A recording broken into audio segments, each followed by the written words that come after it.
మనుషులు అన్న తర్వాత ఒకరికొకరు సహాయపడాలి కదమ్మా.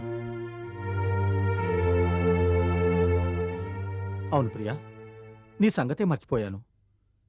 నిన్ను మర్చిపోయి మా వాడికి అమ్మాయి కోసం ఎక్కడెక్కడో వెతుకుతున్నానమ్మా.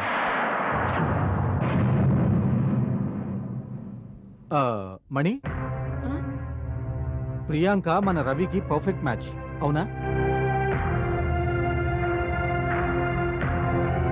ఎస్, ప్రియాంక కంటే తగిన అమ్మాయి మా వాడికి దొరకదు. ప్రియా, మా రవిని చేసుకోవడానికి నీకేమైనా అభ్యంతరమా?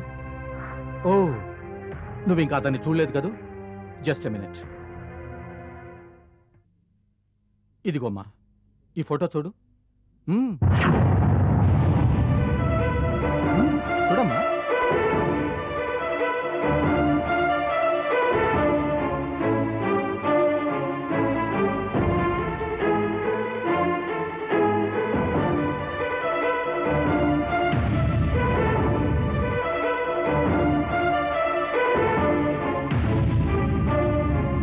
ఎలా ఉన్నాడమ్మా?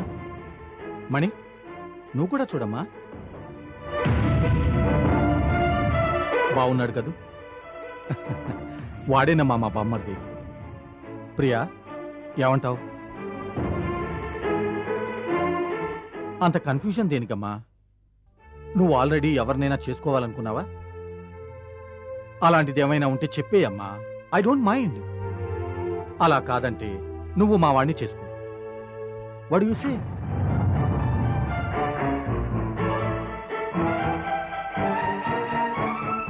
ఐఎమ్ సారీ అమ్మా, హాస్పిటల్ అన్న విషయం మర్చిపోయి పెళ్లి గురించి మాట్లాడుతున్నాను. ఐఎమ్ ఎక్స్ట్రీమ్లీ సారీ అమ్మా. మీ చెల్లెలి ప్రాణాల్ని కాపాడడానికి తప్పించి నీ నుంచి ప్రతిఫలం ఆశిస్తున్నానని మాత్రం అనుకోకు. దానికి దీనికి ఎలాంటి సంబంధం లేదమ్మా. Okay, I have to go. చూడమ్మా, నీ ఇష్టం ఉంటేనే చేసుకో, లేదా మానేయ్. ఇందులో బలవంతం ఏమీ లేదమ్మా. వస్తాను.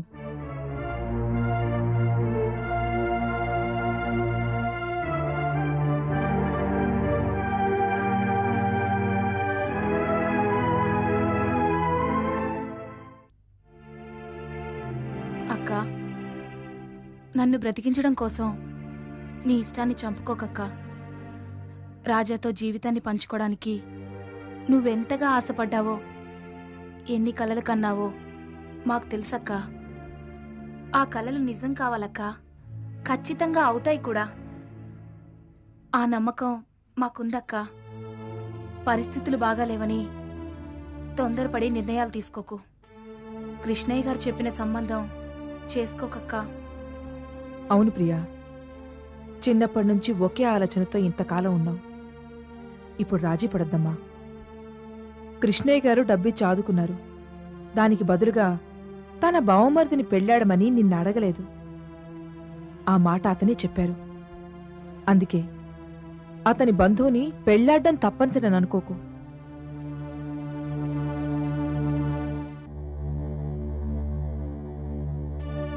ప్రియా, నీకో మాట చెప్పాలమ్మా. కృష్ణయ్య గారికి బోర్డులంత ఆస్తి ఉంది. కో అంటే లెక్కలేనంత మంది అమ్మాయిలు అతని బావమరిదిని పెళ్లాడడానికి సిద్ధంగా ఉన్నారు. నువ్వు చేసుకోనంటే ఇంకెవరూ లేరని అనుకోకు. అర్థమైందమ్మా? ఆయనతో కుదరదండి, నాకిష్టం లేదు అని చెప్పేసి. చూడు ప్రియా, ఎంతో కష్టపడి రాజా ఫోటో సంపాదించావు. రాజాను కూడా కలిసావు. ఇప్పుడు రాజాని కాదని రవిని చేసుకోవాలనుకోవటం పిరికితనమే అవుతుంది. మీ ఇంటి పరిస్థితులు సడన్గా మారాయని అధైర్యపడి రవిని చేసుకుంటానన్న మాట మాత్రం ఇవ్వద్దు.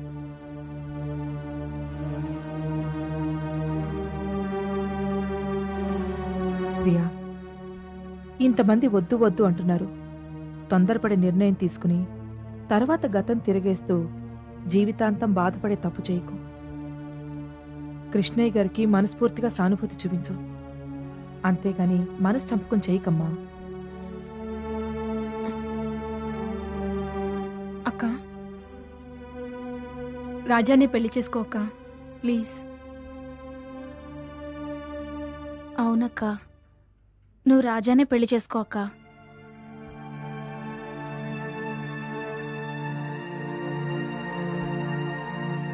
Well well well well well well మీ మాటలన్నీ విన్నానమ్మా. ప్రియా, ఇంత చిన్న మ్యాటర్ని పెద్ద ఇష్యూ చేసుకుంటున్నారు. మా బామ్మర్దికి ఎవరినిచ్చి చేసినా బతుకుతాడు. కాకపోతే నువ్వైతే బాగుంటుందని ఆశపడ్డానమ్మా. నువ్వు ఒకరిని ప్రేమించావని, పెళ్లాడాలనుకుంటున్నావని తెలియక అడిగాను. I'm sorry. చూడమ్మా, నువ్వు సరే అంటావని నమ్మి వేరే సంబంధం చూడకుండా ఊరుకున్నాను. నేను నష్టపోయింది ఒక్కరోజేనమ్మా, అంతే. ఇంకా నాకు టైం ఉంది, ప్రయత్నిస్తాను. ఫెయిల్ అవుతానని అనుకోవడం లేదు. అయినా బాధపడను. నా ప్రయత్నం నేను చేశాననుకుంటాను. వస్తానమ్మా. సార్,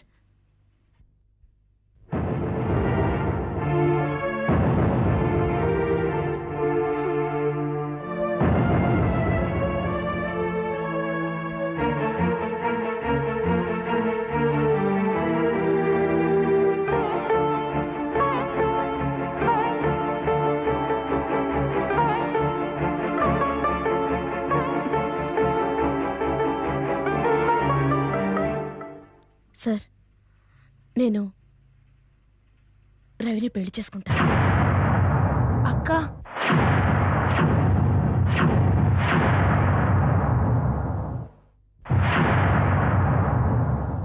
పెళ్లికి ఏర్పాట్లు చేయండి. Thank you.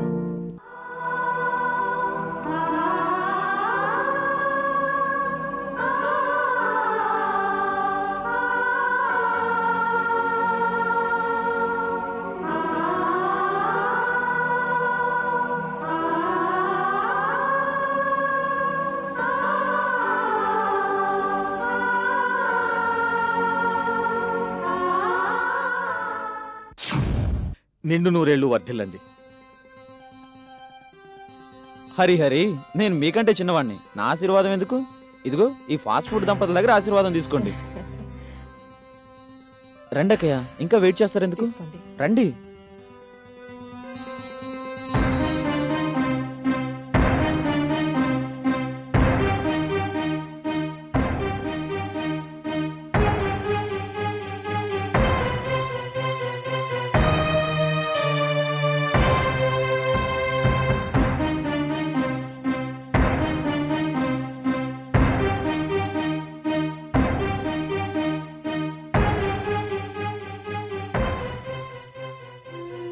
ఆశీర్వదించడానికి అర్హత లేని వాళ్ళు కొందరు, అర్హులు కాని వాళ్ళు కొందరు.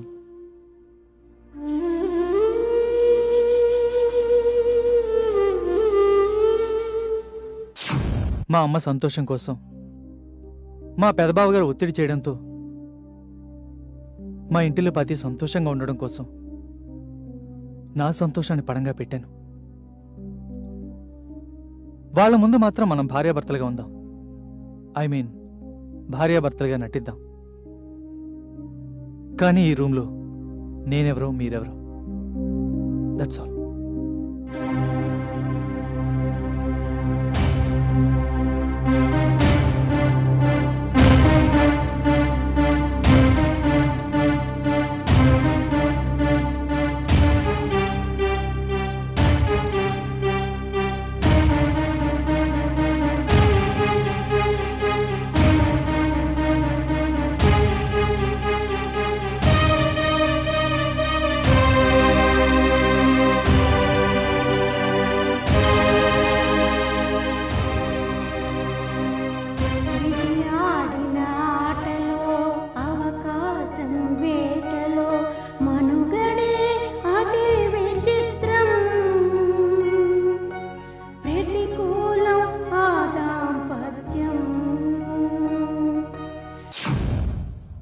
చూడమ్మా ప్రియా, నువ్వు నీ చెల్లెల గురించి ఏం దిగులు పడకమ్మా. నేను రోజు హాస్పిటల్కి వెళ్ళి అన్ని విషయాలు కనుక్కుంటున్నాను. నా మీద నీకు నమ్మకం లేదమ్మా?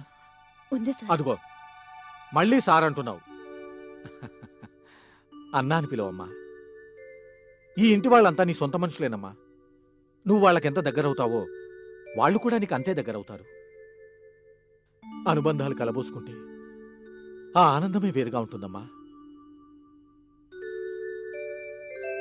అమ్మా ప్రియ, రవి ప్రేమ విషయం నీతో చెప్పకుండా ఈ పెళ్లి చేయడం నా తప్పేనమ్మా. నన్ను క్షమించమ్మా. అంతంత పెద్ద మాటలు అనకండి అన్నయ్య. నాకు పెళ్ళైనందుకు మీకు బాధగా లేదా? నాకెందుకు బాధ? Wish you happy married life. ఎంత తేలిగ్గా అనేశారు. కోరి కోరి మీ వెంట పడ్డాననే కదూ ఇంత తేలిగ్గా తీసేశారు.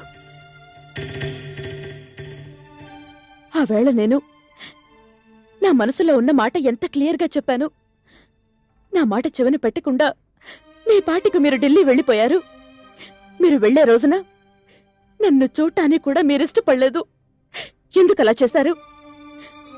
ఆ రోజు నేనెంత భయంకరమైన పరిస్థితుల్లో వచ్చానో మీకు తెలుసా? పరిస్థితులు ఎంత భయంకరమైనవో నాకు తెలుసు ప్రియా. ప్రస్తుతం నీ సమస్య ఏమిటో చెప్పు. ఇక మీదట నా జీవితానికి మీరు లేరని తేలిపోయింది. అటువంటప్పుడు నా సమస్యల గురించి మీకెందుకు చెప్పాలి? చెప్పడానికి అభిమానం అడ్డొస్తే దాన్ని పక్కన పెట్టి మాట్లాడు. లేదు, చెప్పవద్దని మనసే ఎదురు తిరిగితే నాతో మాట్లాడాల్సిన అవసరం లేదు. ఎప్పుడైనా కానీ నేను నీ సంతోషమే కోరుకుంటాను. ఇవాల్టి నుంచి వంట పని, ఇంటి పని అన్నీ నువ్వే చేయాలి.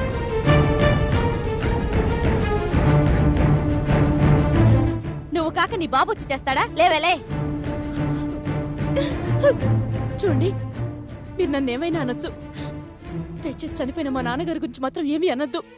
ఏడు పాపో, ఆపో, కళ్ళుతుడు, పద, వంట చేయాలి. పద, నడో నడో,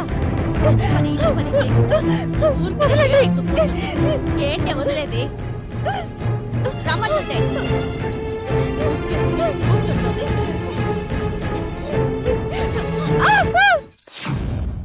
ఏయ్, నువ్వు నన్ను తాకొద్దు. నేను వెళ్ళగలను. ఏమిట్రా, నీ భార్య నిన్ను తాకకూడదా? భార్యకు భర్తను తాకే అధికారం లేదా? అధికారం ఉందో లేదో నాకు తెలియదు కానీ భార్యని భర్త అనుమానించాల్సిన అవసరం మాత్రం ఏర్పడింది. అసలు పాలలో నిద్ర మాత్రలు తనే కలిపిందని నా అనుమానం.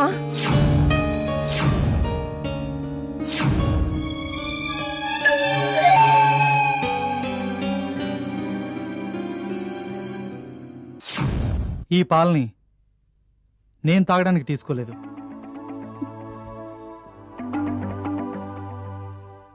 వీటిని నువ్వు తాగబోతున్నావు.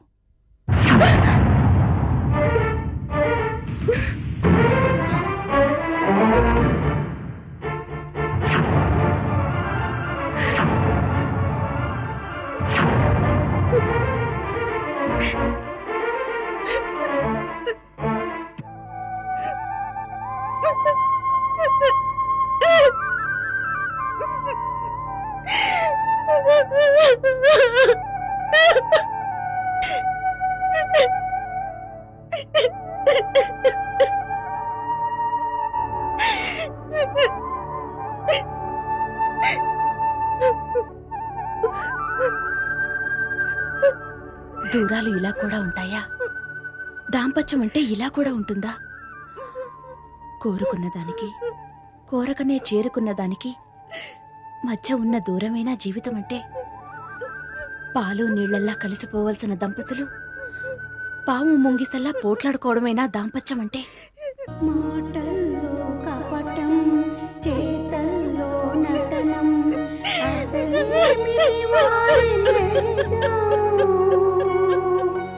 విపరీతం ఆదాంపత్యం.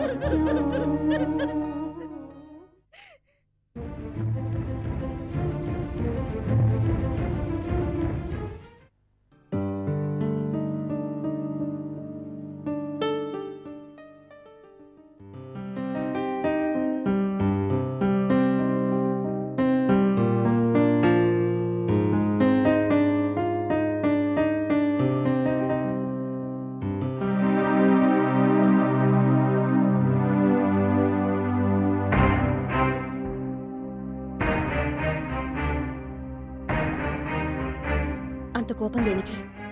సూటిగా విషయానికి రండి. సూటిగా మీతో మాట్లాడగలిగే శక్తే నాకుంటే ఈ పాటికి మన పెళ్ళైపోయి ఉండేదేమో. పెళ్ళైన వాళ్ళు మీరు పరాయి మగాడితో అలా మాట్లాడకూడదు. పరాయి మగాడు అంటూ నా జీవితంలో ఉన్నాడు అంటే అది కేవలం నా భర్త మాత్రమే. మీరు పరాయివారు కాదు, నా మనసులో ఉన్నవారు. మీరవునన్నా కాదన్నా ఇది నిజం. నిజానికి ఒక నిశ్చిత రూపం అంటూ ఉండదు ప్రియా. ఇవాళ నిజం అనుకున్నది రేపటికి అబద్ధం కావచ్చు. నేను గతం గురించి మాట్లాడుతున్నాను. నేను వర్తమానం గురించి, భవిష్యత్తు గురించి మాట్లాడుతున్నాను. నాకు సంబంధం లేని విషయాన్ని బలవంతంగా నా నెత్తి మీద రుద్దాలని చూస్తున్నారు. నాకు ఇష్టం లేని విషయాన్ని నాతో ఒప్పించాలని చూస్తున్నారు. మీరెంత మాట్లాడాలని చూసినా మీకు పెళ్ళైందన్న సంగతి మర్చిపోకండి. పెళ్ళైన ఆడది పాటించాల్సిన ధర్మాలు కొన్ని ఉంటాయి, వాటిని మీరు మర్చిపోతున్నారు. మీ ధర్మాన్ని మీరు నిర్వర్తించారు గనకనా నా ధర్మం గురించి మాట్లాడుతున్నారు? మీరు నా ధర్మాన్ని గుర్తు చేయనవసరం లేదు. ఇంకెప్పుడు నన్ను ఇలా కలిసి ప్రయత్నం చేయొద్దు. శాసిస్తున్నారా? హెచ్చరిస్తున్నా?